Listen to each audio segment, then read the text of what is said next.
Muy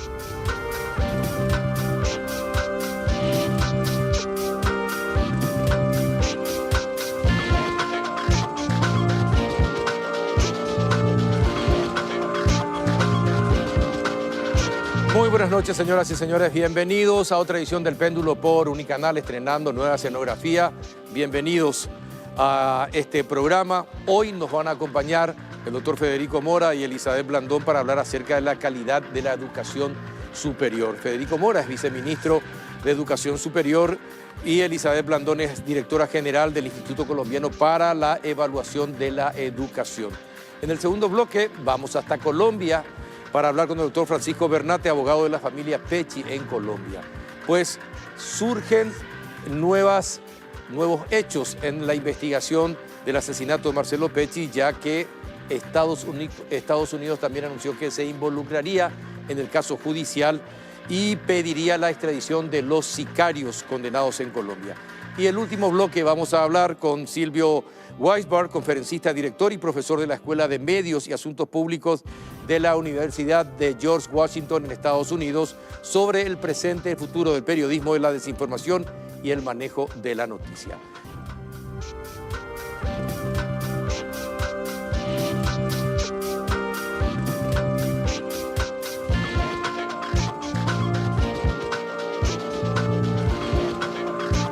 Muy bien, ¿qué tal, doña Elizabeth Blandón, directora general del Instituto Colombiano para la Evaluación de la Educación? ¿Cómo está? Buenas noches. Muy bien, Carlos. Buenas noches. Muchas gracias a todos por esta invitación. Gracias por aceptar la invitación y estar con nosotros. ¿Qué tal, doctor Federico Mora? ¿Cómo estás? ¿Qué tal, Carlos? ¿Cómo estás, Elizabeth? Y bueno, un gusto estar aquí en tu programa y un saludo a la audiencia también. Bueno, hoy se firmó el decreto, ¿no?, de reglamentación de Hambre Cero. Sí. ¿Estuviste ahí? No. Ya Hambre Cero tiene su decreto, Arancel Cero tiene su propio decreto. Si vos estás, ¿no? Sí, así mismo. Ahora, ¿qué pasó con los estudiantes?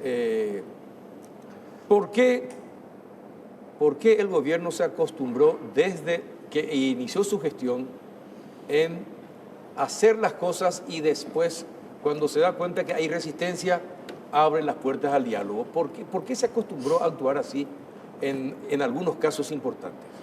Yo no creo, Carlos, que sea una situación de costumbre. Yo lo que veo es que Ojalá no se convierta en se costumbre. tomaron unos canales institucionales de contacto y de comunicación a través de los consejos superiores universitarios. Lo que vimos por el camino es que eso quedaba corto. ¿Por qué? Porque los estudiantes movilizados decían no verse representados en el Consejo Superior Universitario. Entonces, eso llevó a que también debamos ampliar la mesa de diálogo y bueno, es lo que se dio y culmina, digamos, con el encuentro del día viernes, con un acuerdo de generar mesas de trabajo y hoy tuvimos ya la primera reunión con los estudiantes y tenemos hoy una mesa de trabajo y una hoja de ruta de cómo avanzar. Pero vos te diste cuenta que existieron otros hechos, no solamente esto que estamos, y que está relacionado con el Ministerio de Educación, en donde después la prensa ya empieza a hablar de reculada.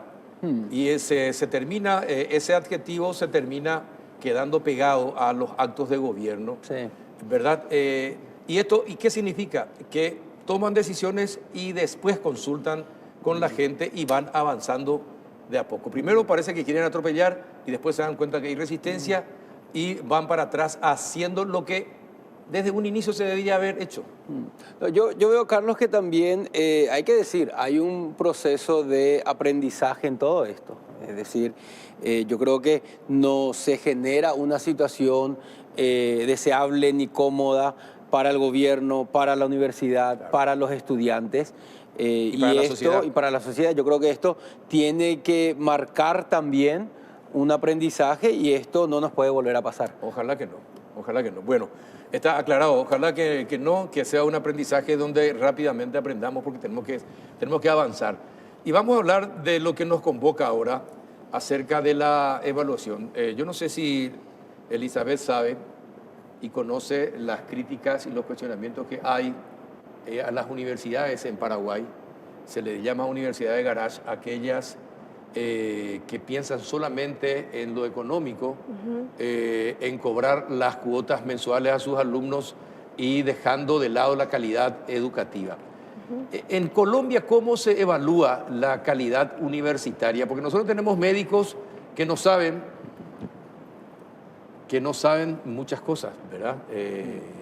Y entonces complica porque estamos hablando de la salud y la diferencia entre la vida y la muerte depende de un buen tratamiento médico, de una buena atención médica. Hay ingenieros, arquitectos que también tienen problemas. Hay abogados que no tienen títulos, pero aparecen con títulos y ocupando cargos importantes. Entonces, ¿cómo se hace la evaluación en Colombia de los universitarios para saber si aprendieron y pueden ser buenos profesionales posteriormente? Bueno, la evaluación en Colombia es toda una trayectoria educativa desde la básica. Nosotros medimos 3, 5, 7, 9, 11 para llegar a Saber Pro y TIT, que son técnicos, tecnólogos y los profesionales. Y lo que busca precisamente es evidenciar que toda esa trayectoria educativa desde la inicial, básica, media, superior, cumple con algo que es fundamental en los profesionales, no solo tener la estructura profesional pertinente para su ejercicio, sino también la cualificación. Lo que hace Saber Pro o TIT, como nosotros le llamamos, es evidenciar si este profesional está cualificado desde el punto de vista específico para el ejercicio de su rol en la sociedad. Si tiene los conocimientos para ejercer la profesión. Tal cual. Y no solo los conocimientos, sino sabe poner en práctica esos conocimientos. Por eso le llamamos cualificación, y lo que evidencia es esa evaluación específica, cualificada, donde nos va a evidenciar que efectivamente ese profesional es idóneo de manera integral para el ejercicio de su rol en la sociedad. Nosotros en Paraguay estábamos muy orgullosos de los médicos que salían de las universidades, sobre todo de la Nacional anteriormente. Los médicos paraguayos eran muy calificados décadas atrás, años atrás, eran apreciados en el mundo y eran contratados y podían trabajar en cualquier parte del mundo y a un alto nivel. En los últimos tiempos se degradó sí, tanto la creación de la universidad, de facultades de medicina, que hoy no se sabe quién te va a atender en un sanatorio y no se sabe de dónde vino. Entonces, ¿qué están haciendo al respecto en Paraguay? Ahora que se conoce todo esto que pasó, Fede. Te comento un poco, Carlos. Nosotros llevamos ya yo creo que 2 meses de intercambio con el ICFES, viendo los instrumentos que ellos tienen. Tienen 2, yo creo que muy interesantes que pueden ser adaptados a nuestra realidad. Sí. Uno de ellos es el examen o la prueba al que llaman Saber Pro, que es muy interesante porque la realizan de manera obligatoria a todos los universitarios. De cualquier carrera. De cualquier carrera, cuando están en el 75% de la carrera. Sí.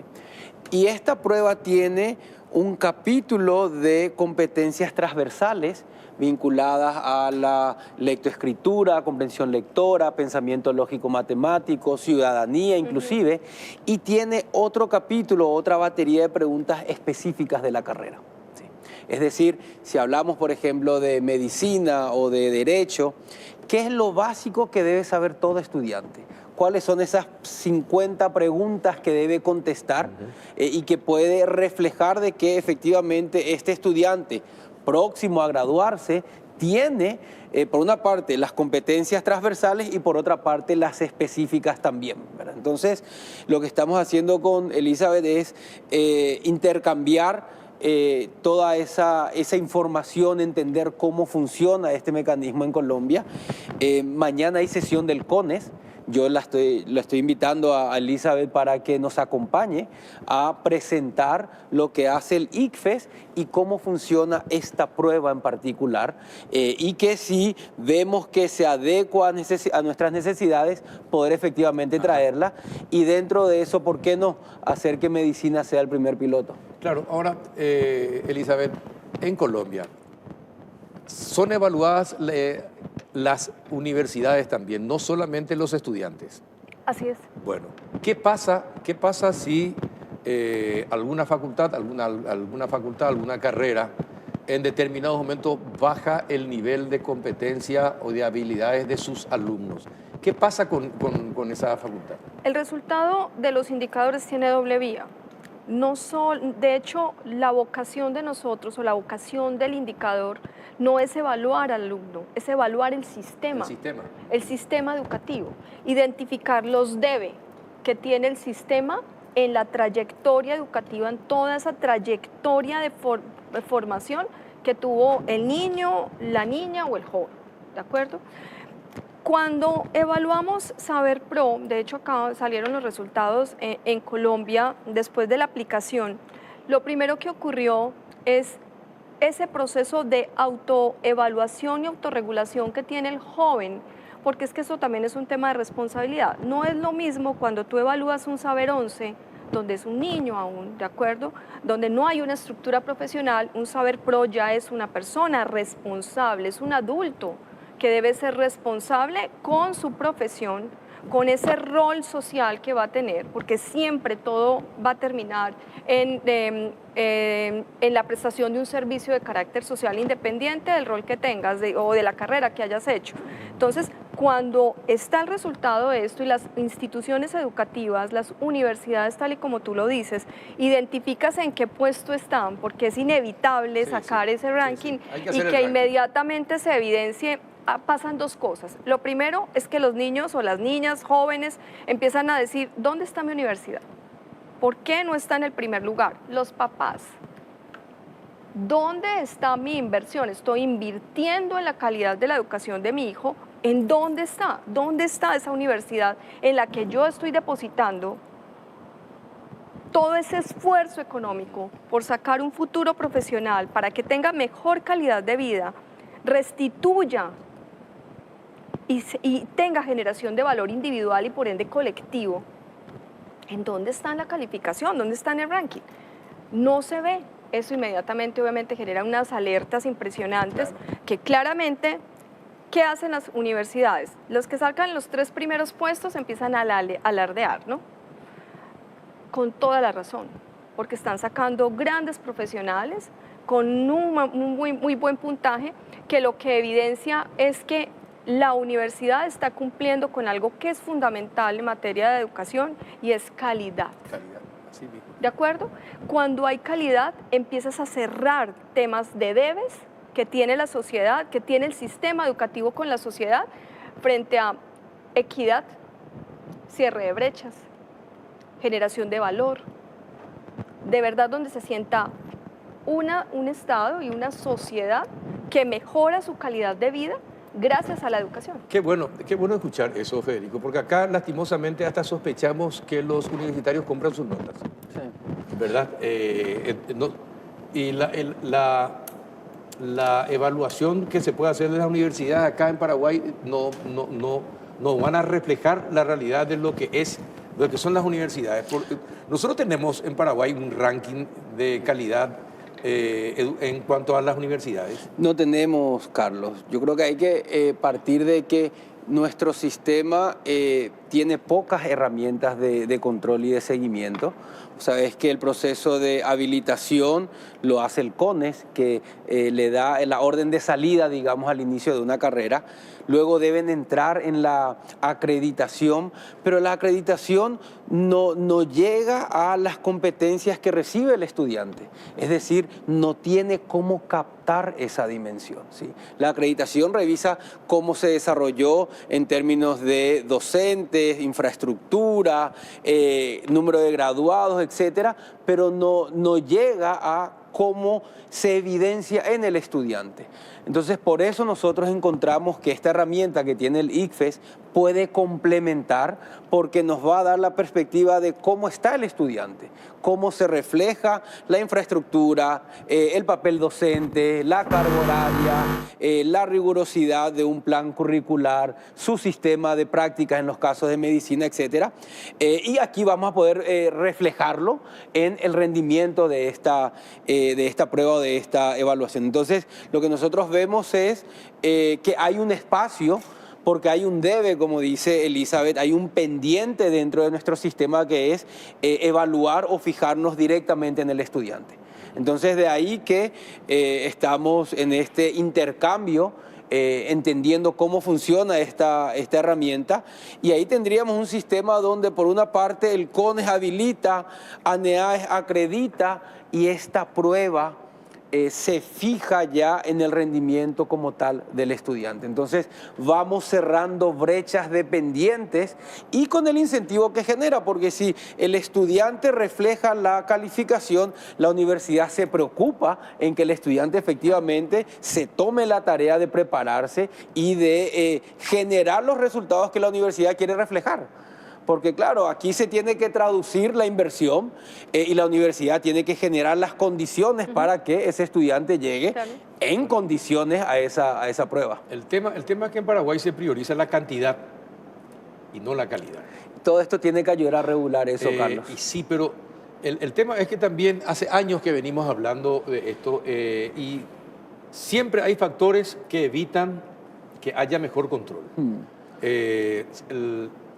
Vos participaste, sabés lo que es Becal, estuviste mucho tiempo como director de Becal. Sí. Sabés lo que los chicos pelean por ir a universidades, a buenas universidades, y lo que le cuesta al Estado paraguayo enviarlos a las universidades que están entre las 50 mejores del mundo, por ejemplo, ¿verdad? Pero no podés tener estudiantes que salen de las universidades paraguayas, son médicos, y en una urgencia, cuando una persona, y esto es cierto lo que voy a contar para que Elizabeth Blandón entienda, llega una mujer llega a la urgencia de un sanatorio top acá en nuestro país, ¿verdad? Le recibe el médico de urgencia y le dice: doctor, vengo porque me siento mal, tengo cistitis. Le dice el doctor: ¿dónde? Claro. Le pregunta. Sí, es para reírse, pero es triste, ¿verdad? Y entonces, cuando me contó, le dije: me imagino que inmediatamente te diste vuelta y saliste. Sí, eso mismo hice, ¿verdad? Ahí yo veo, Carlos... Esas cosas, por ejemplo, ya no se pueden producir no siglo pueden, XXI, totalmente. año 2024. Y hay, Carlos, un elemento más que sí ya está en desarrollo, que tal vez va a lidiar directamente sobre la cantidad y la masividad, que es el registro único del estudiante, para identificar efectivamente cuántos estudiantes están en una cohorte y eso poder trasladarlo a la capacidad que efectivamente tiene, porque hay que decir, nosotros hoy no tenemos un seguimiento con trazabilidad de ese proceso. Entonces, yo lo que veo es que la herramienta del RUE va a permitir de alguna manera canalizar estos cuestionamientos de números, la trazabilidad de un estudiante a lo largo del tiempo, y herramientas como estas pruebas que tiene el ICFES en Colombia nos va a permitir poner la lupa sobre el estudiante y lo acumulado de su proceso de educación. Por eso se toma al 75% de haber cursado la carrera. Lo que me agrada, lo que me entusiasma de lo que nos explicó Elizabeth es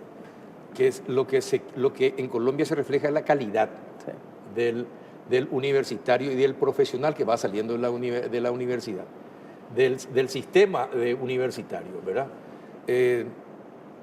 Está bien, vos podés tener todo el registro del estudiante a través del RUE, dónde estudió, cuáles son sus notas y compañía, pero eso no refleja la calidad de la educación que recibió. Tal cual. Porque en este país, lastimosamente, se compran notas. Por eso es que hay que complementarlo, ¿verdad? Por eso estamos pensando en estas herramientas. Entonces, para mejorar la calidad de la educación superior, ¿qué piensa hacer el Ministerio de Educación y el gobierno? Y una de ellas, Carlos, es darle el incentivo a la universidad para que haga su trabajo de ajustarse para brindar resultados que reflejen calidad. ¿Y cuánto tiempo le vas a dar? Porque muchas universidades que se crearon, sobre todo en la frontera, Pedro Juan, Ciudad del Este, Canindeyú, Itapú, etcétera. ¿Cuánto tiempo le vas a dar para demostrar que están sacando productos de calidad? ¿Verdad? Y no solamente están ganando plata, sino que están sacando productos de calidad para... Si hay algo que nos falta es la calidad del profesional, ¿verdad? Sí. Bueno, entonces... de avanzar, Carlos, con este trabajo conjunto con el ICFES, nosotros estaríamos hablando de que a finales del 2025 se daría la primera ronda de examen. Es decir, eso haría que el 2025 como tal sea ya todo un año de preparación. Es una alerta para los estudiantes en su quinto año a ya saber de que ese año corresponde una prueba y esa prueba va a dar resultados que deben reflejar el rendimiento, la adquisición de competencias, que eso va a generar rankings, que las universidades van a poner también lo que deban poner para que ese proceso de presentación y calificación de esos estudiantes reflejen lo que se supone esa universidad espera también en términos de calidad. Entonces, ese es el punto en el que hoy estamos, como te decía. Mañana Elizabeth nos acompaña al CONES, vamos a presentarle al Pleno, al Consejo, la herramienta para que se pueda analizar, para que se pueda tomar, como se dice, una determinación, una sugerencia también al respecto, y de ello generar un escenario para decir, acá hay una herramienta más que queremos traerla a nuestro país. Ojalá. ¿En cuánto tiempo en Colombia se empezaron a ver los resultados de esta evaluación? Bueno, nosotros en Colombia, el Instituto para la Evaluación de la Educación tiene 60 años. 60 años. 60 años.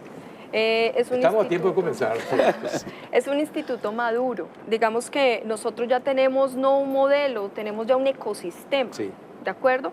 Que de hecho es el deber ser. Es poder estructurar toda una serie de indicadores, una batería de indicadores en un ecosistema de evaluación paraguayo que les permita poder desde la básica y toda la trayectoria educativa, media y finalmente profesional, lograr evidenciar a través de ese repositorio de información esa gestión, primero del conocimiento y segundo, esa generación de identificación de los debe, ¿de acuerdo?, para mejora de política pública.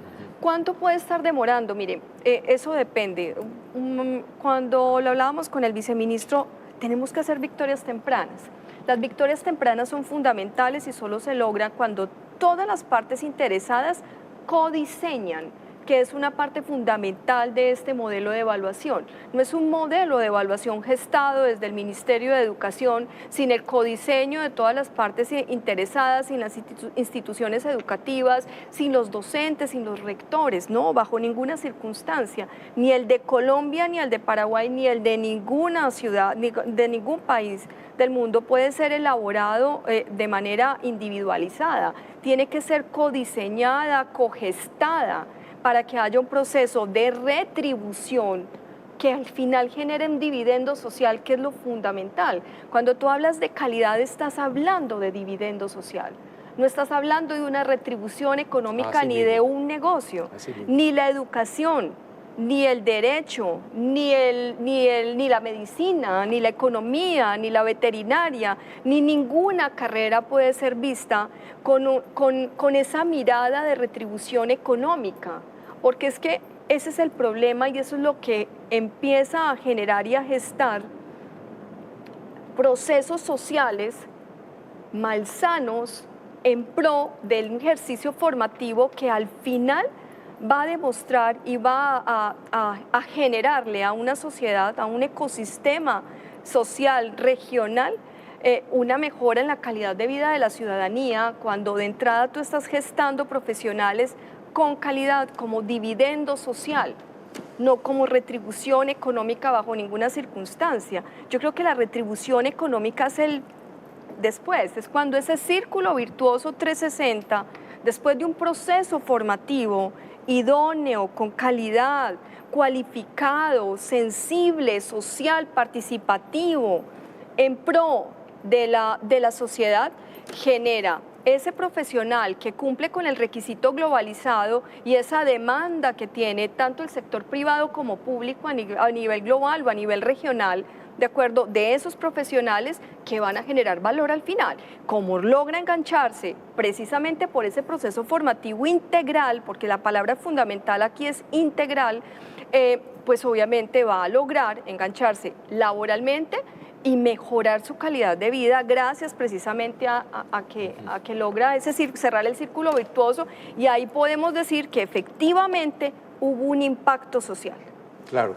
Ahora, Federico, ¿cuándo vamos a tener el impacto social de las universidades en cuanto a cuántas deben ser cerradas, cuántas van a ser notificadas de que si no mejoran el sistema de aprendizaje o la calidad de la formación, van a desaparecer. Nosotros estamos en ese proceso. Es más, mañana tenemos sesión del CONES y ya se van a tratar algunos temas puntuales en ese sentido. Es decir, sí. Va avanzando. ¿Cuántos, por ejemplo, se identificaron de que realmente lo único que están es hacer negocio y no educar? Nosotros ya tenemos una puntual identificada que está operando sin las habilitaciones correspondientes en carreras muy sensibles. Y mañana vamos a solicitar la autorización del Consejo para iniciar los procesos preparatorios, indagatorios, que puedan ir hacia lo que es una intervención. Así es. Entonces, a la par de que estamos analizando nuevas herramientas, estamos mirando lo que ya tenemos y generando, como se dice, las consultas para tomar las medidas. Y también, como tercer elemento, inicia toda la revisión de las carreras de medicina y interino se suspende, así como lo habíamos dicho, todo trato de nueva habilitación. Es decir, esto que se dio o se da de un reclamo nos va a generar una oportunidad de una revisión de todo el sistema. Bueno, ojalá sea así. Qué rápido pasó este bloque. Llegamos ya al final. Les agradezco que hayan venido. Cuando las cosas son agradables pasan rápidamente. Gracias, Federico, por estar una vez Carlos, más. a vos. Gracias, Elizabeth, por compartir Carlos. el espacio del péndulo con nosotros. Muchas gracias a ti. Bien, vamos ¿sabe qué? A la vuelta de la pausa, vamos allá a Colombia. Vamos a hablar con otro colombiano, el doctor Francisco Bernate, a la vuelta de la pausa.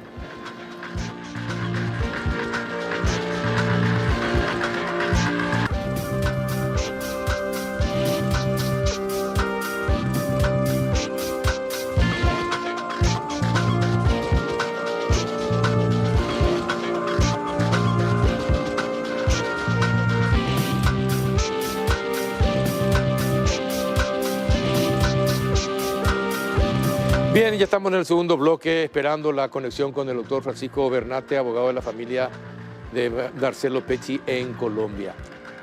El fin de semana nos sorprendió con una noticia de que el gobierno de Estados Unidos había enviado a Colombia fiscales para investigar el caso de Marcelo Pecci y la posible conexión con intereses norteamericanos. También se habló de la posibilidad de que Estados Unidos pudiera pedir la extradición de los que ya están condenados en Colombia por la preparación y ejecución del asesinato del ex fiscal Marcelo Pecci. Y a partir de ahí se sucedieron muchos comentarios y estamos esperando establecer contacto con el doctor Bernate, aunque sea, si no se puede, vía Zoom, por lo menos telefónicamente, para hablar con él acerca de esta situación. ¿Cuántas personas del gobierno norteamericano o de la justicia norteamericana llegaron a Colombia? ¿De qué cosas se interiorizaron? ¿Qué es lo que pretenden para ir conociendo más detalles acerca de esto? Porque hasta el momento no se avanza mucho en lo que se refiere a conocer quiénes fueron los que ordenaron el asesinato de Marcelo Pecci. En Colombia rápidamente se detuvo a todos los que participaron de la preparación, ejecución del sicariato, del asesinato del doctor Pecci, pero no se sabe hasta este momento quién y de dónde se impartió esa orden para asesinar al ex fiscal. A ver si ahora tenemos contacto. Doctor Bernate, buenas noches, ¿me escucha?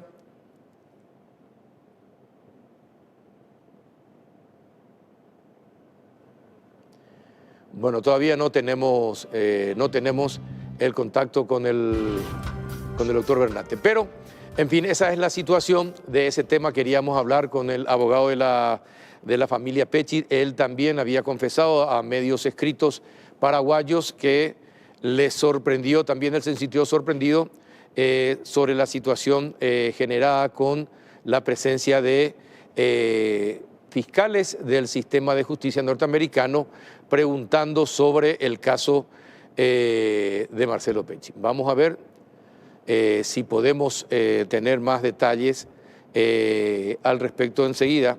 Si no se puede vía Zoom, a ver si desde la producción podemos intentar vía telefónica por lo menos contactar con el doctor Bernate.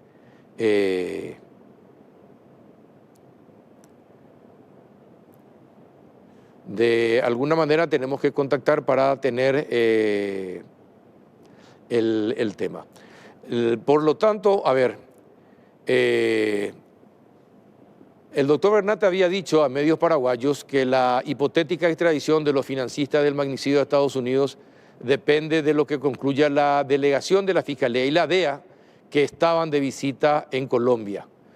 El lunes último, el portal Focus Noticias de Colombia, especializado en noticias judiciales, anunció la posibilidad de que sean extraditados a Estados Unidos los 3 financistas del magnicidio de Marcelo Pecci Albertini, quien era fiscal delegado de la Unidad Especializada de Crimen Organizado de Paraguay cuando fue asesinado el 10 de mayo del 2022 en la isla de Barú. El atentado se registró en el último día de su luna de miel con nuestra compañera periodista Claudia Aguilera. Ambos habían casado el 30 de abril de este año. A ver si ahora está el doctor. Doctor Francisco Bernate, ¿me escucha? Buenas noches. Lo escucho muy bien. Muy buenas noches. Un saludo muy especial para usted, para todo su equipo de trabajo y por supuesto para todas las personas que nos acompañan a esta hora. Ya los oigo muy bien. Ya, yo también. Lo estoy viendo y está muy elegante. Muchas gracias por atendernos, doctor. Bueno, a ver, cuéntenos, ¿cuál es la verdad? ¿Cuál es la historia de la presencia de fiscales colombianos y agentes de la DEA preguntando e investigando el tema Pecci en Colombia? Tal cual lo dice, doctor Peralta, la situación para nosotros era desconocida. Nosotros no teníamos conocimiento de esta situación hasta que efectivamente el domingo por la tarde comienza un revuelo mediático precisamente de los compañeros de Focus Noticias, un canal, como usted lo dice, especializado en audiencias que nos manifiesta que ha tenido conocimiento de eso, que ha tenido conocimiento de la presencia de una persona de una corte sur del estado de la Florida que estaba en Colombia. Es una fiscal acompañada de un equipo de investigadores y de fiscales que tendrían como propósito el de, digamos, realizar algunas entrevistas a los convictos, a las personas que ya han reconocido su participación en este hecho. La señora Margaret Lizeth Chacón Zúñiga, ya condenada, los hermanos Ramón Emilio y Andrés Felipe Pérez Hoyos, y entendemos también el señor Francisco Luis Correa Galeano. El propósito de esa entrevista, entiendo, es determinar si el asesinato del doctor Marcelo Daniel Pecci Albertini tiene o no algo que ver con investigaciones que serían del interés de los Estados Unidos. Es lo que nosotros pudimos confirmar. Obviamente, pues siendo una investigación de los Estados Unidos, hay que ser muy respetuosos de ella y por eso pues tenemos esta información y no tenemos mucho más. Pudimos confirmarla directamente en la Fiscalía General de la Nación, pero no sabemos qué evolución ha tenido, con quién han podido hablar, qué han podido recaudar. Ajá. No lo sabemos. Ahora, usted como abogado de la familia Pecci, ¿no pudo contactar con ellos para interiorizarse más del tema, doctor? No, doctor Peralta, en esto hay que ser muy cauteloso, ¿no? La justicia norteamericana, cuando actúa, digamos, lo hace con un rigor y ya en este estado, mientras menos sepamos es mejor, porque puede entenderse como alguna forma de obstrucción o incluso puede haber algún tipo de prevención hacia nuestra presencia o eventualmente pues que estemos hablando en diferentes medios porque lo hemos hecho. Entonces, mientras menos sepamos de este trámite en el que la familia del fiscal Pecci ya no es parte, pues es mucho mejor. Por eso, pues la información que yo pueda tener es la misma que tienen ustedes o cualquier persona pues que siga las redes sociales. Ajá. ¿Y de qué manera? Es decir, lo que se sabe es que ellos estarían investigando alguna investigación que estaba realizando el doctor Pecci y que tendría relación con alguna cuestión relacionada con envío de cargamentos a Estados Unidos de droga. Podría ser una investigación que adelantaba el fiscal, el doctor Pecci, que era del interés de los Estados Unidos, y hasta qué punto su muerte tuvo que ver con alguna investigación del interés de los Estados Unidos. Si eso fuese así, si su muerte está relacionada con investigaciones en los Estados Unidos, pues ya el asunto se vuelve de interés de los Estados Unidos y eso eventualmente habilitaría, que fue precisamente de lo que se habló el pasado lunes en los medios de comunicación, la extradición de estas personas, en la medida en que pues afectaron intereses de los Estados Unidos, extradición que desde el punto de vista legal en Colombia es perfectamente posible, aun cuando hayan sido condenados aquí por la muerte del doctor Pecci, pues sin lugar a dudas los hechos pueden revestir interés de los Estados Unidos y en Colombia es perfectamente legal que se dé esa extradición en ese eventual escenario. Pero lo más importante es que habiendo ingresado a esta investigación, el Departamento de Estado de los Estados Unidos, pues sin lugar a dudas tenemos una nueva fuerza, un nuevo país como los Estados Unidos que seguramente va a permitir que ojalá se avance en la determinación de quién o quiénes están detrás de este hecho. Ahora, doctor, de acuerdo a lo que también nosotros pudimos recabar, en el interés de Estados Unidos estaría la mujer, la señora Chacón, y también los hermanos Pérez Hoyos, pero no el resto de la banda. ¿Por qué se daría esa diferencia y por qué serían más importantes estas personas que toda la banda que ejecutó el crimen contra el doctor Pecci? Sí, correcto, porque la banda tiene unas cabezas. No sabemos quién está en la cabeza de la banda y quién está detrás de este hecho, eso no se sabe, pero lo que sí sabemos es que en el segundo nivel están estas personas, Margaret Lisset Chacón Zúñiga, Andrés Felipe y Ramón Emilio Pérez Hoyos, que son quienes reciben el dinero y montan toda esta empresa criminal por conducto del señor Francisco Luis Correa Galeano. De manera que el conocimiento que puede tener el señor Francisco Luis Correa Galeano primero es digamos, lo que le contaron, lo que él supo, lo que él oyó, pero en ningún caso porque le conste directamente. En cambio, pues estas tres personas seguramente tienen información de quién fue esa persona que los contactó, de quién dio la orden. Eso lo tienen claro ellos y por eso el interés de la justicia norteamericana puede estar en llegar a ese segundo nivel y no el tercero, ni mucho menos el cuarto, que ya son, digamos, los autores materiales del hecho. Uh-huh. Ahora, pero es llamativo, ¿no? Sumamente llamativo que una fiscal del sistema de justicia norteamericano llegue a Colombia acompañado de agentes de la DEA porque ellos tienen informaciones de que el caso de Pecci de alguna manera podría tener relacionamiento con casos que ocurrieron en Estados Unidos. Si tenemos en cuenta que un mercado importante de la droga del mundo es Estados Unidos precisamente, y mucho del relacionamiento del crimen organizado a nivel narcotráfico es para enviar a Estados Unidos precisamente la cocaína u otras drogas. Entonces es factible que en algún momento estas personas tuvieran relacionamiento con algún cargamento que llegó a Estados Unidos. De lo contrario, y me imagino yo que Estados Unidos tiene que tener alguna información bien fidedigna y bien certera para movilizar a una fiscal y a agentes de la DEA para ir a Colombia, doctor. Sin duda, sin lugar a dudas, la situación debe ser del mayor interés de los Estados Unidos en la medida en que, pues obviamente es que quienes conocemos de alguna manera el trabajo que hizo el fiscal Marcelo Pecci, pues sabemos que él era uno de los más importantes investigadores de la mafia, del crimen organizado en todo nuestro continente. Y en ese contexto resulta apenas normal que tuviera algún tipo de relación o que tuviera algún tipo de cercanía con la Agencia Federal para las Drogas, como lo es la DEA, o eventualmente con otras entidades norteamericanas. Y eso podría explicar el interés de la justicia norteamericana en avanzar en esta investigación. Entonces, ojalá, ya que, digamos, al momento, a pesar de que ya estamos a escasos 15 días de conmemorar el segundo aniversario de la muerte del doctor Pecci, pues ojalá podamos llegar a esas cabezas, a esas personas que idearon, que organizaron este delito. Uh-huh. Doctor, la DEA tiene que tener información cierta, ¿no? Para enfocarse en tres personas de toda la banda, evidentemente, y tiene que tener información de que esa misma banda estaría operando en contra de intereses norteamericanos en su país. Por eso es que el crimen de Pecci y la participación de estas personas para ellos es importante. Sin duda, seguramente tienen algún tipo de información. sin lugar a dudas tienen algún tipo de interés en esta investigación y eso explicaría pues que estén acá y que estén, digamos, adelantando estas pesquisas. Sin lugar a dudas, tiene que haber algún tipo de interés de los Estados Unidos que explicaría esta situación que se ha presentado. Ujú. ¿Y esto a qué nivel se trata esto en Colombia?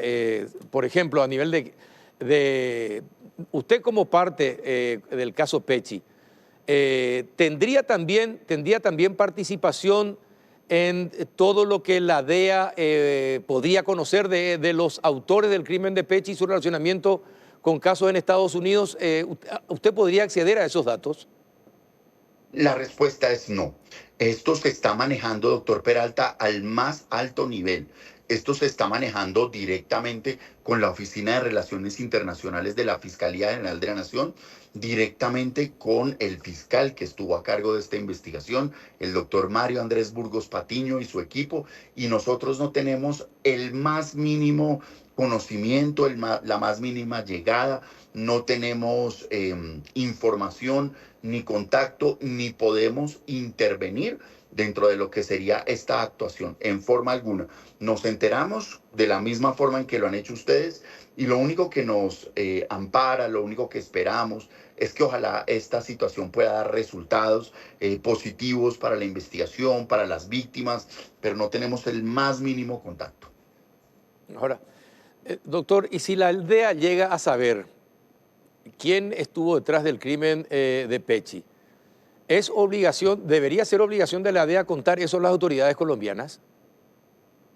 Si eso fuese así y si se establece la participación de personas afectando los intereses de los Estados Unidos, el escenario sería el de una extradición y nos enteraríamos ya, digamos, a través de la justicia norteamericana de cuál es la participación y quiénes están detrás de esto.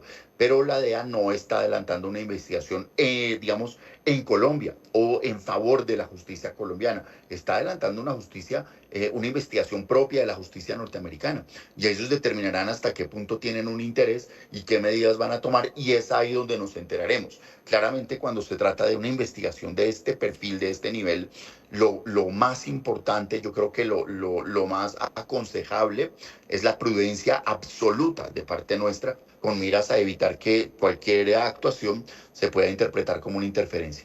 A ver, para que seamos claros, doctor.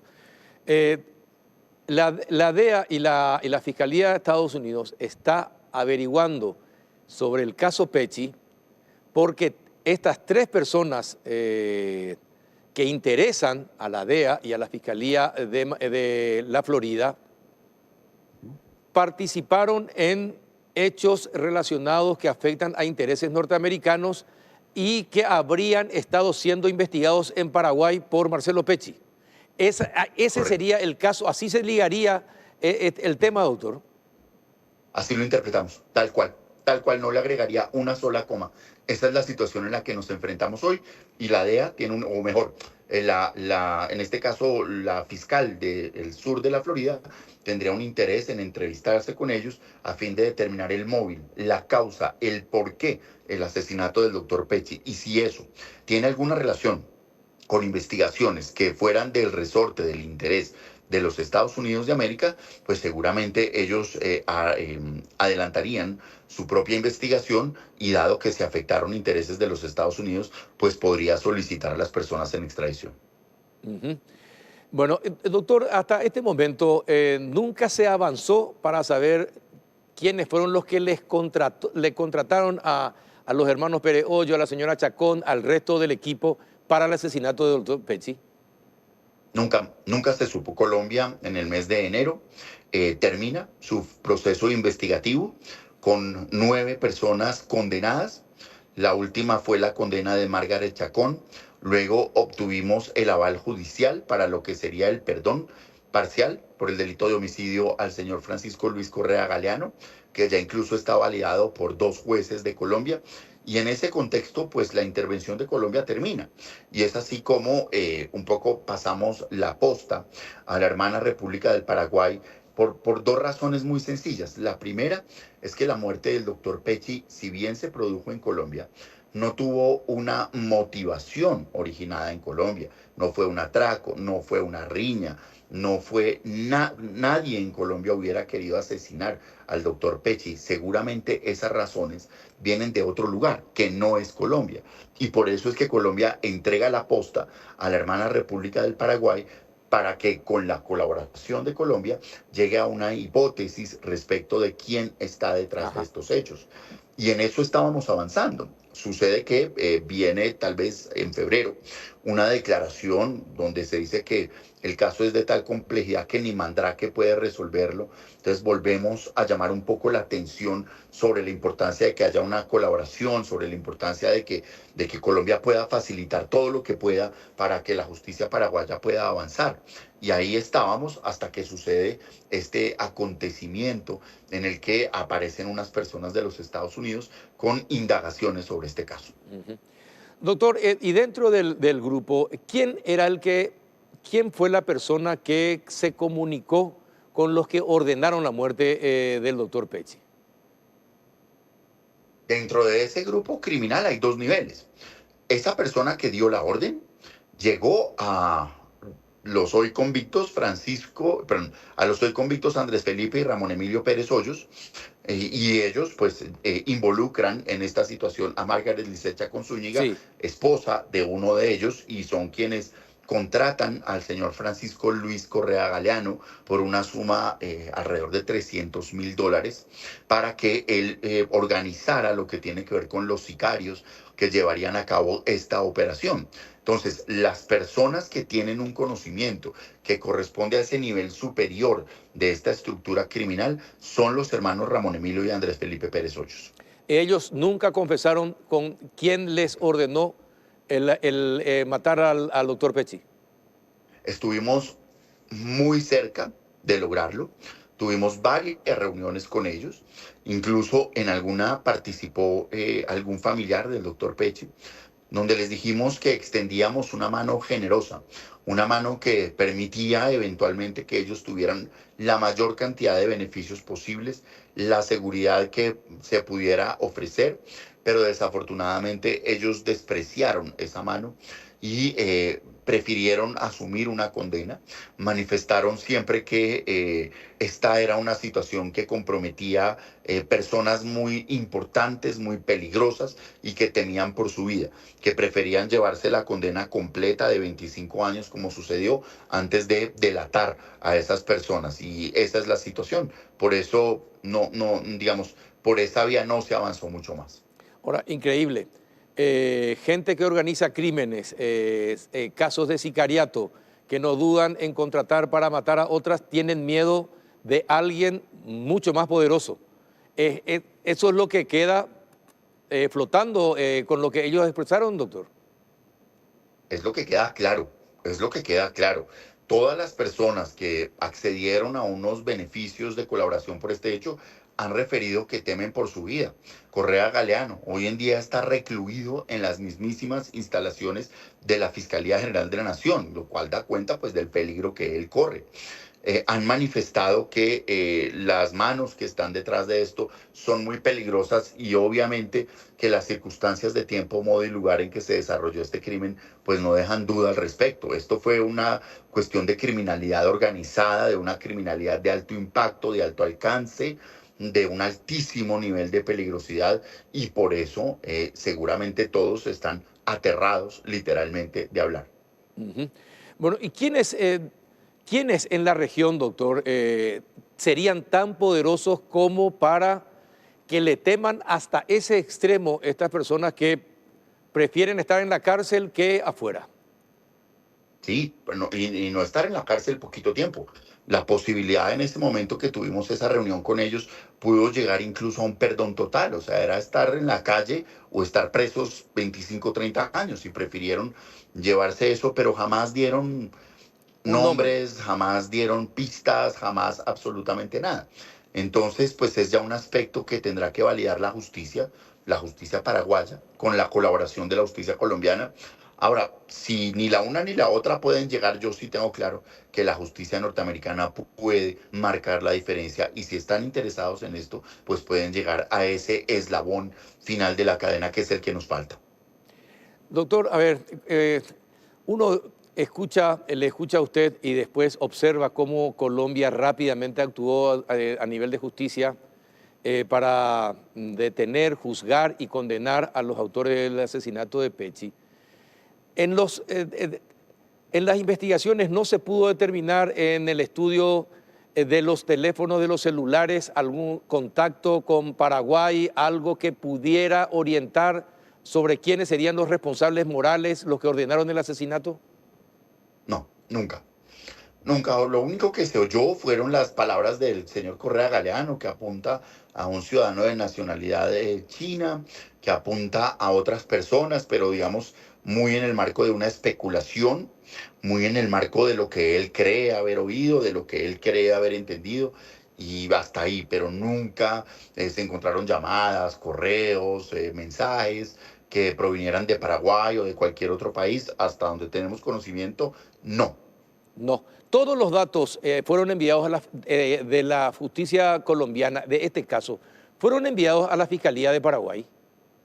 Sí, en efecto, lo que se hizo fue una reunión que tiene lugar tal vez a principios, tal vez la primera semana de febrero, una reunión que se hizo con las tecnologías de la información y la comunicación entre el equipo de fiscales colombianos y un equipo de fiscales paraguayos, donde se tomó la decisión bastante acertada de no adelantar dos investigaciones paralelas, sino de que Colombia daría un apoyo a Paraguay en lo que fuera que ellos necesitaran para avanzar y de ahí para acá, digamos, nosotros no podemos o no tenemos cómo hacerle un seguimiento a lo que se haga en Paraguay. Lo hacemos a través de los medios de comunicación o a través de lo que usted nos informa en este espacio y en el espacio radial, pero pues no podemos hacer mucho más que eso.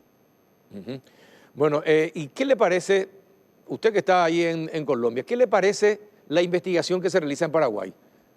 ¿Lenta? Bueno, Que no avanza? ¿Qué piensa? ¿Cómo lo califica? bueno, realmente para nosotros, digamos que fue difícil estas palabras en las que pues en las que se afirma que es una investigación tan compleja que ni Mandrake puede. Eso fue doloroso, la verdad. Eso fue doloroso oírlo. Eso fue doloroso cuando se dijo, porque yo creo que en materia de investigación criminal hoy en día todo es posible y esta no es la excepción. Entonces, pues esas declaraciones sí fueron muy dolorosas, pero nosotros creemos que ojalá se pueda avanzar, que ojalá se pueda continuar en esta investigación y ojalá que se pueda dar con los responsables de este hecho. Ujú. ¿Usted no tiene noticia de que en Paraguay algo haya avanzado la investigación con todo lo que envió Colombia? No, no tengo noticias de que haya habido algún avance, ninguno. Lo que sabemos es lo que ustedes amablemente nos informan y esa información pues da cuenta de que realmente el avance ha sido nulo. Ujú. Bien. Doctor, espectacular. Cuando hablo con usted parece que es un guionista de película. Lastimosamente, esto parece un caso de película, pero afectó a una gran persona como el doctor Pechi. Por eso nos duele. Pero es impresionante el poder que tiene el crimen organizado en el mundo, en la región. Y de qué manera hasta los propios criminales hasta temen contar cosas que les puedan favorecer a ellos para quedar en libertad y prefieren quedar encerrados a estar contando algo que le pueda costar la muerte. Impresionante, impresionante el poder que tienen los jefes que están mucho más arriba. Impresionante. Toda esta historia, como usted lo dice, es una historia que escapa la ficción. El mismo hecho, las circunstancias de tiempo, modo y lugar en que se llevó a cabo son escabrosas. El dolor que se ha causado no solo a una familia, también, y esto es muy importante, doctor, el daño que se le causó a una institución como la Fiscalía Paraguaya, que perdió uno de sus más importantes Así mismo. estandartes. Y por eso mismo tiene que haber una motivación para que quienes fueron sus compañeros, sus amigos, muchos de ellos incluso compañeros de vida, de colegio, pues tengan una razón para llegar hasta el final, porque insisto, el daño es muy grande para una familia, para un país, pero también para una institución como la Fiscalía Paraguaya. Definitivamente. Doctor Bernate, encantado de charlar con usted. Gracias por estar allí. No, el gusto es siempre mío. Muchísimas gracias, doctor Peralta. Lo oímos mañana. Muchísimas gracias. Feliz descanso Un abrazo. El doctor Francisco Bernate, abogado de la familia Pecci en Colombia. Ahora vamos a una brevísima pausa. En instante estamos con don Silvio Weisbach, conferencista, director y profesor de la Escuela de Medios y Asuntos Públicos de la Universidad George Washington de Estados Unidos. A la vuelta de la pausa.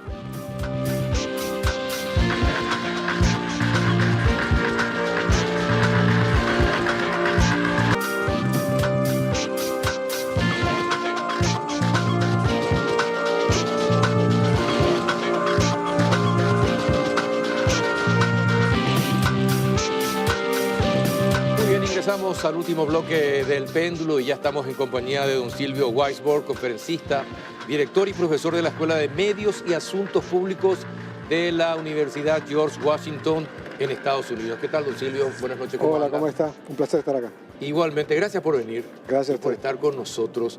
Bueno, el tema que le trae a don Silvio acá al péndulo es el presente y el futuro del periodismo, y la desinformación y el manejo de la noticia. Poca cosa, de lo que vamos a hablar. Bueno, ¿cuál es el presente del periodismo actualmente? Con la irrupción de todo lo que sean los medios digitales, que hoy día todos somos periodistas y todos hacemos nuestra propia página. ¿Cuál es el presente? Yo creo que el presente es un desafío por la abundancia de la información y las dificultades para generar atención, para atraer atención que tiene cualquier persona, pero el periodismo como institución creo que está compitiendo con otras fuentes de entretenimiento, de contenidos que captan la atención del público. Entonces yo creo que el periodismo siempre está en una disputa por cómo concitar la atención de públicos masivos. Bueno, ¿y cómo se consigue eso si uno tiene Facebook, tiene TikTok, tiene WhatsApp, tiene X o ex-Twitter? ¿Cómo se consigue mantener la atención de la gente a través de los medios? Si hoy los medios son ganados por la inmediatez de los que tienen sus celulares y rápidamente lo hacen las redes. Y que la noticia dura cada vez menos, o el contenido que la gente consume dura muy poco. Sabemos que la gente pasa un promedio de 4 segundos con el contenido al cual accede en un teléfono celular.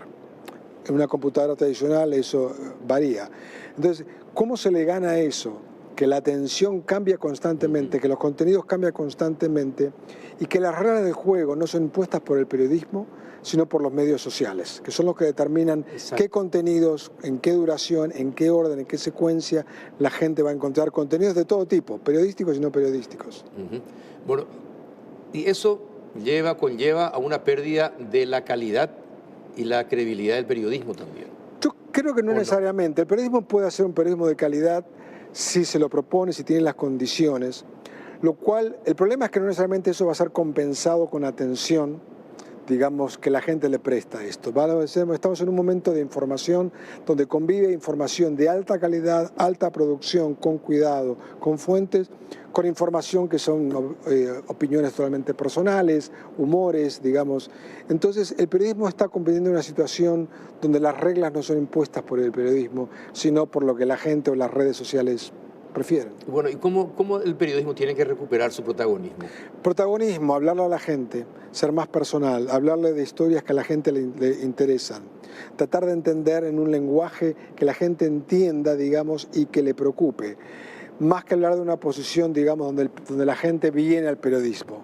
Creo que así como el periodismo va donde está el público, que son fundamentalmente en los medios sociales, a pesar que las audiencias de televisión siguen siendo importantes, aunque no son lo que eran históricamente, creo que tienen que entender los códigos de los medios sociales para llegar a esa audiencia que tiene una vinculación mucho más rápida y mucho más efímera de su interés por la información. Bueno, ¿y cómo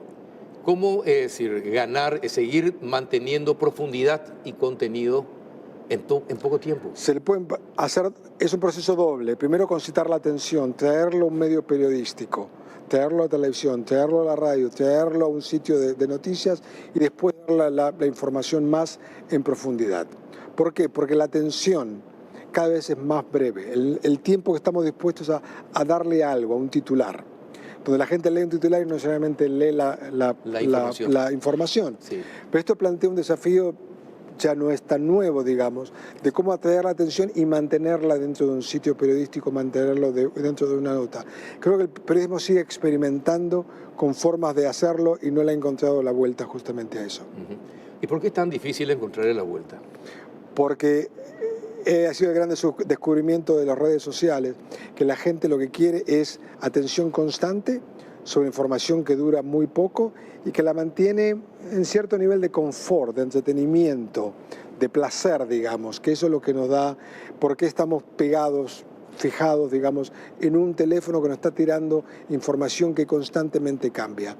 Entrar dentro de eso para el periodismo no es fácil, el periodismo está diseñado para otras cosas, para buscar información, para documentarla, para crear, para priorizar información. La lógica de los medios sociales es totalmente diferente. Eso yo creo que es el principal desafío que el periodismo tiene hoy en día. Pero, ¿y cómo mantener la profundidad de los temas que se tocan si los tiempos de atención del lector son tan efímeros? Lo que pasa por eso tiene que operar a dos bandas. Una es la banda de lo efímero y otra es tiene una responsabilidad social, un compromiso profesional que el periodismo tiene de cubrir noticias porque son importantes, porque documentarlas, una documentación en profundidad es importante, más allá que la gente, digamos, no quiera pasar el tiempo que dura. En algunos casos son notas que pueden durar 3 o 4 minutos, que para gente acostumbrada a 10 segundos o menos pareciera una eternidad, pero es necesario que se siga haciendo eso justamente.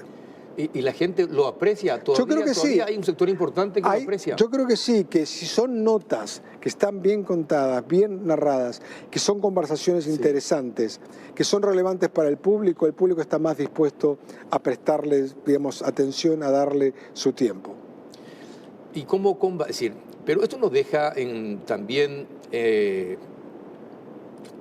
a ver si le puedo expresar correctamente, esto nos deja también, nos genera mucha duda en la credibilidad de la prensa.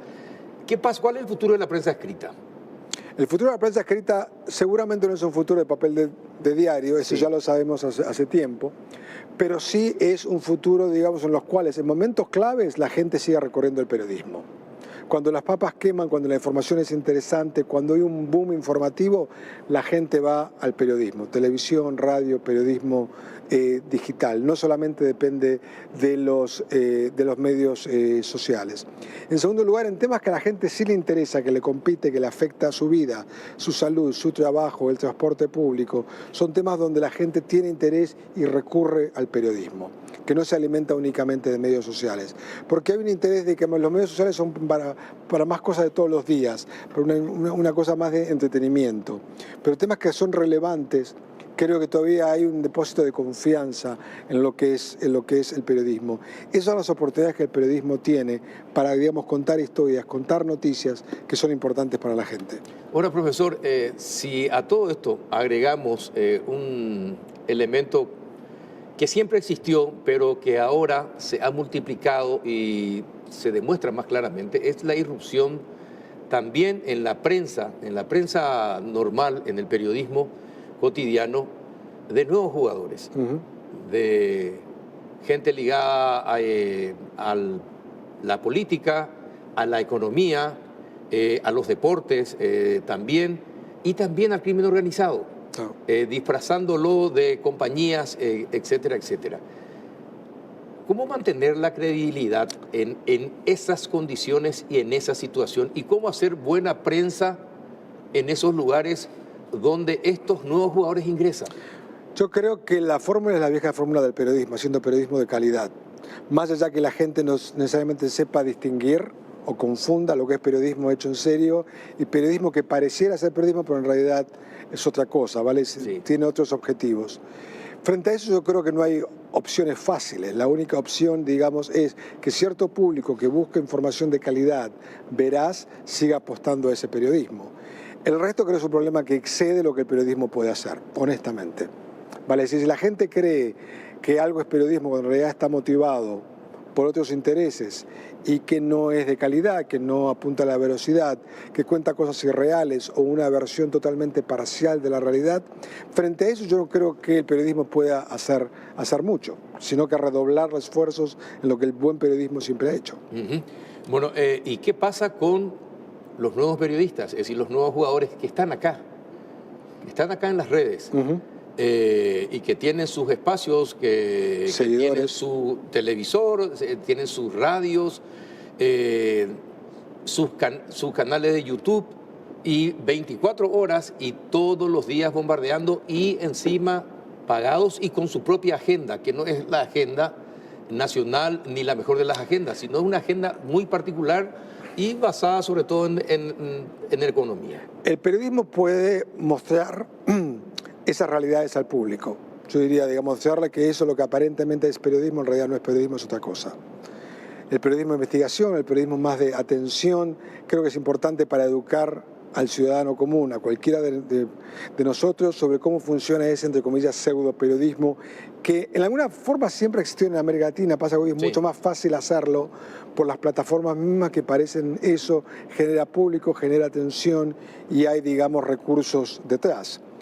El buen periodismo creo que puede, digamos, mostrar los límites o, digamos, o la trampa de ese periodismo que se presenta como tal, pero en realidad no lo es. Si no, no es claro cómo la gente se va a enterar o cómo puede distinguir lo que es periodismo de lo que no es periodismo. ¿Y cómo hoy se distingue qué es periodismo y qué no es periodismo? Si usted tuviera que describir, bueno, señores, buen periodismo tienen estas características, ¿cuáles serían? Yo diría que es un respeto, una documentación de la realidad y no una ficción absoluta, que reconoce que puede haber inversiones interesadas, pero trata, digamos, de dentro de lo posible, de presentar una visión lo más completa de la realidad o de una noticia en particular. Y entiendo que a veces es muy difícil por falta de tiempo, falta de recursos o que no hay personal o reporteros para enviar a diferentes lugares donde sucede la noticia. A veces reconocer esto creo que puede contribuir a generar mayor confianza, ¿no? Que el periodismo reconozca, digamos, que esta es la información que se puede presentar considerando, digamos, la situación existente. Creo que eso es, en última instancia, una apuesta a una credibilidad y a la calidad simultáneamente. ¿Y cómo combatir la posverdad? La posverdad, el problema es que el periodismo, haciendo algo de lo que estamos conversando, la posverdad está sentada en el hecho de que la gente no comparte la misma forma de determinar qué es realidad y qué es mentira. Sí. Porque hay gente que uno le puede presentar una versión fotográfica o documentos que presentan lo que es la realidad y hay gente que aún así rehúsa creer esa realidad. Así mismo. ¿Verdad? Sí. Y eso existe, siempre existió. Hoy lo conocemos mejor, lo podemos medir mucho mejor. Pero frente a esos públicos es difícil. Lo que un periodismo que todavía sostenga que hay una idea de verdad, por más que a veces sea difícil, pero hay una forma de buscar la verdad a través de documentos, de fuentes, de verificación. Hay ciertos públicos que están blindados justamente a ese tipo de periodismo. Ese público es difícil de entrarle por cuestiones de convicciones de identidad o políticas o ideológicas. Ese público es difícil de entrarle, pero hay un gran público que sigue estando, digamos, que puede ser, digamos, convencido de que hay formas de presentar la realidad, son los criterios tradicionales del periodismo: fuentes, documentación, evidencia. Y frente a ese es el público, digamos, al que el periodismo tiene que seguir apuntando. Pero es difícil. Es difícil porque no resuelve una situación que está alimentada a veces desde la política, a veces de actores interesados en confundir a la gente, a veces de la propia gente que no quiere escuchar versiones que contradigan o cuestionen sus propias visiones, sus creencias. Sí, así mismo. Ese es un hueso más duro de roer, ¿verdad? Pero esos son públicos que por general son mucho más segmentados sobre temas. Y creo que hay otro público que sigue pensando, que no tiene una posición tomada o determinada sobre ciertos temas y puede estar más, digamos, interesadas en un periodismo que le presente la realidad lo mejor que el periodismo puede hacerlo dentro de una circunstancia posible. El otro es mucho más difícil de ganarle, porque el periodismo está compitiendo con una serie de fuerzas políticas, económicas, culturales, que hacen mucho más cuesta arriba eso de mostrar una realidad que el periodismo sabe que es real y la gente, digamos, no quiere reconocerla. Sí, y es una tarea difícil, porque si la gente no quiere reconocer, además tiene sus convicciones políticas o ideológicas, y aún así, ante las evidencias, es muy complicado hacer... Es muy complicado. Ese es uno de los desafíos que enfrenta el fact-checking, digamos, el chequeo de la información. Que hay dos trabajos. Uno es checar la información para ver si lo que dijo un político, un empresario, un funcionario público es verdad o no. La segunda tarea es mucho más difícil, que es cómo tener impacto en eso. Y de eso lo que sabemos que es mucho más difícil, que por más que en ciertos públicos se presente información fehaciente y diga alguien mintió o dijo una verdad a medias, que en algunos públicos no solamente que no cambian de opinión, sino que redoblan, que intensifican su convicción de que lo que el periodismo muestra son mentiras. ¿Cómo identificar hoy día, con toda esta situación que usted está señalando, cuál es el periodismo independiente? ¿Dónde está el periodismo independiente? Porque hay intervención política, hay intervención ideológica, hay intervención eclesial también, sociales, y los propios intereses económicos de los dueños de los medios, Sí. y políticos, económicos y políticos de los dueños de los medios. ¿Cómo reconocer cuando uno está leyendo o está escuchando o está viendo a un medio independiente? Para mí, a ver, hay dos caras de eso. Uno, del periodismo como práctica. Creo que el periodismo siempre históricamente en América Latina, el buen periodismo trata de buscar ciertos márgenes de autonomía. Yo no hay idea de independencia absoluta porque eso es muy difícil y casi utópico. Pero digamos que haya espacios para cubrir ciertos temas que el periodismo piensa que son importantes y que son relevantes para la ciudadanía. Son márgenes de autonomía más que independencia absoluta. Pero en segundo lugar, es cómo la gente reconoce que realmente es periodismo y no es propaganda, ¿verdad? Y el periodismo mismo puede alertar, puede, digamos, entre comillas, hacer lo que tanto esperamos que sea una educación, una alfabetización mediática o alfabetización digital, para decir, alertar a la gente de cómo discriminar lo que es información de lo que es propaganda o mentira o desinformación. Y hay gente que es más interesada en ese tipo, y hay públicos que no están interesados en esos.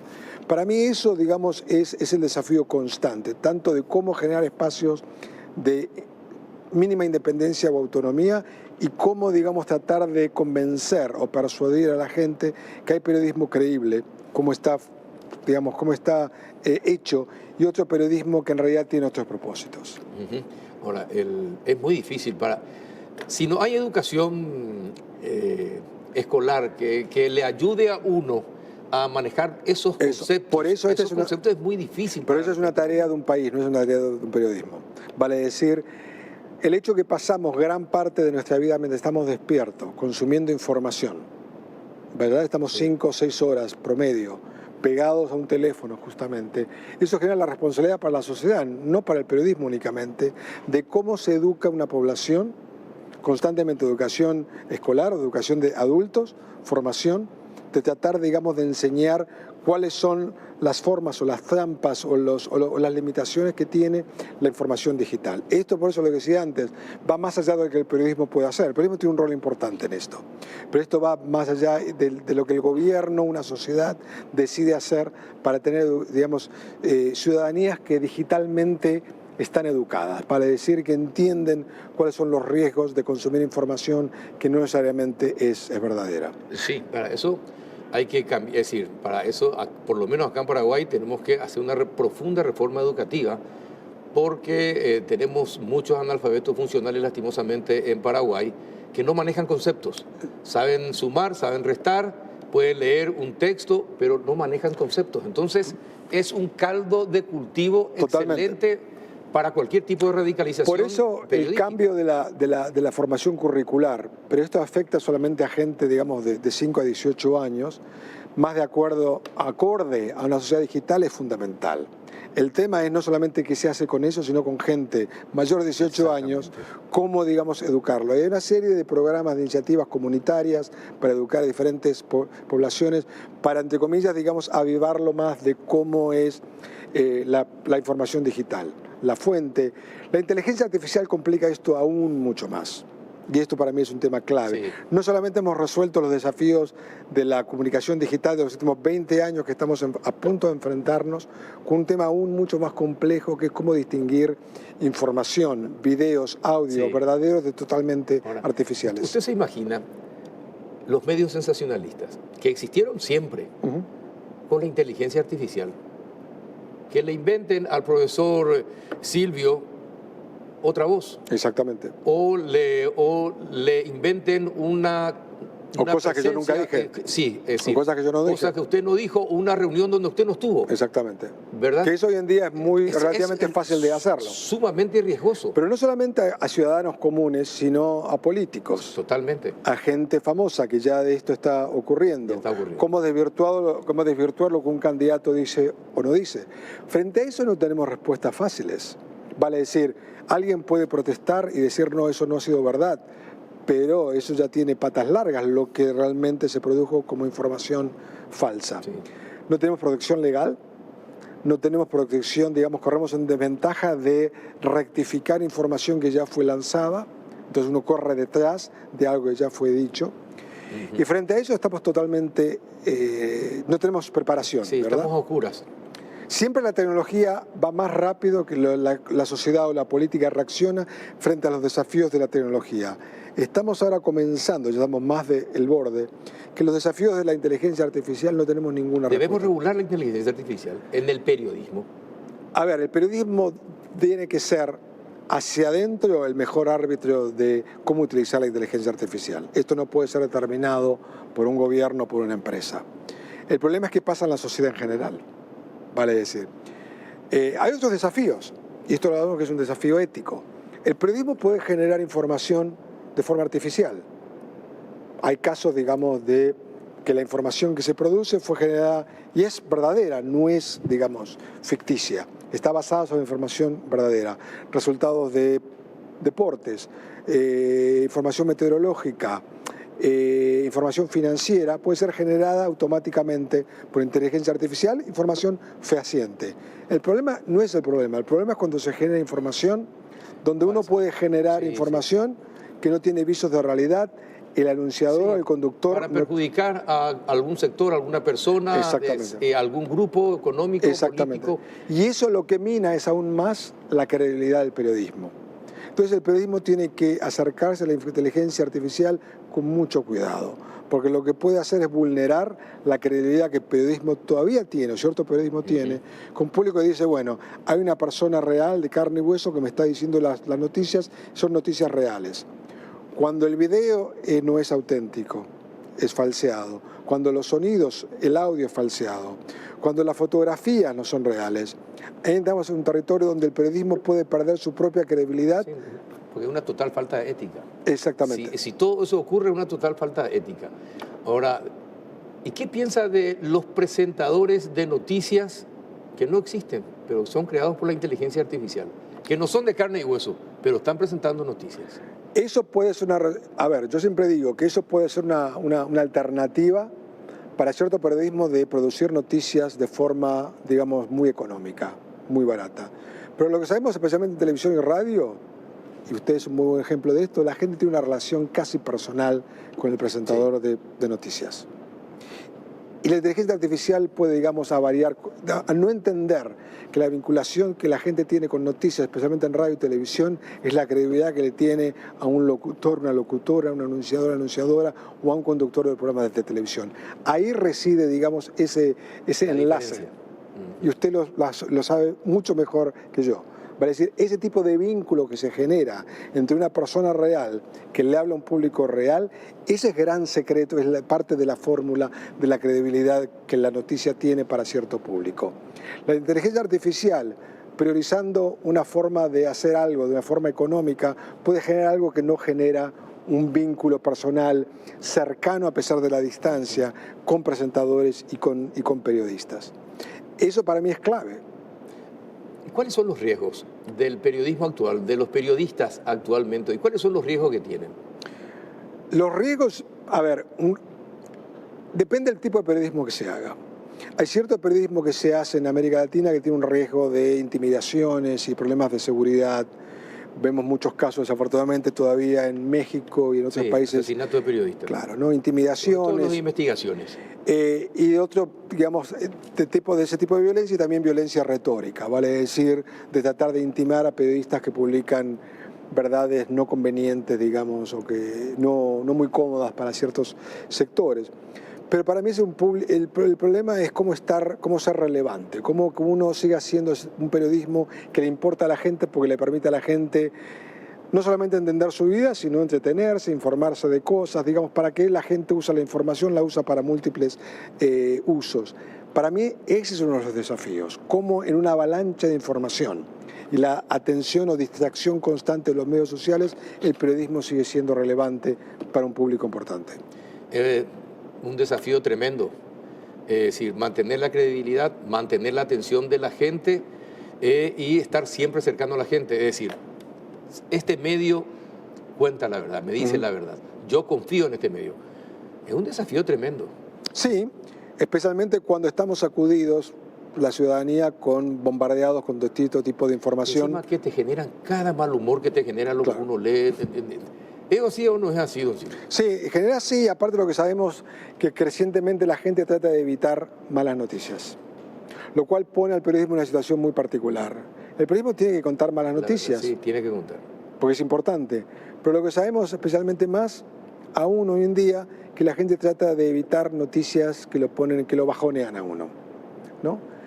Entonces es un desafío ético, yo creo, para el periodismo. Evitar la superficialidad. Tratar de contar lo que pasa, y en este mundo pasan cosas, digamos, que no son alegres o no son fáciles, que hay que contarlas, pero al mismo tiempo cómo atraer al público. Y eso no es un desafío que no está claro de cómo se resuelve, ¿verdad? Y creo que diferentes medios y periodistas, digamos, optan por diferentes respuestas frente a esa pregunta. ¿No? Y sí, mantener la atracción de la gente, la atención sin ser sensacionalista. Exactamente. Y en parte porque los medios sociales le han encontrado una fórmula a eso. Sí. Por eso los medios sociales no quieren llenar sus plataformas de noticias o de noticias negativas, más allá que sean necesarias o no. Y quieren crear una plataforma de placer, de confort, de pasarla bien. Porque eso es lo que sus datos les muestran, que es porque la gente permanentemente... Exactamente. Es rentable. Porque es lo que permanentemente la gente va a mirar un video sobre de cocina, o sobre música, o sobre modas, o sobre viaje, porque es una sensación es una sensación placentera. La misma sensación placentera que hace cuando uno coloca algo en los medios sociales y la gente lo sigue y se reproduce. Sí. Le han encontrado que hay una fuerza psicológica del consumo de información que el periodismo sospechaba siempre, pero ahora tenemos datos para documentar de que es así. ¿Cómo se posiciona el periodismo que cuenta la realidad, lo que importa, lo que es interesante, lo que es curioso? Frente a esas tendencias, ese es uno de los grandes desafíos también, ¿verdad? Especialmente cuando las plataformas sociales no quieren priorizar ese tipo de información, que por más que sea incómoda, uno puede decir es necesario que la gente lo sepa. Sí, bien. Pasó volando el tiempo. Ya me están diciendo que tenemos que llegamos al final. Le agradezco, don Silvio Weisborn, estar presente en el péndulo. Para nosotros es un honor que haya venido y que nos haya pintado lo que es el periodismo actual y cuál es el futuro del periodismo y que la gente nos comprenda más. Muchas gracias a ustedes. No, gracias por estar con nosotros. Bien.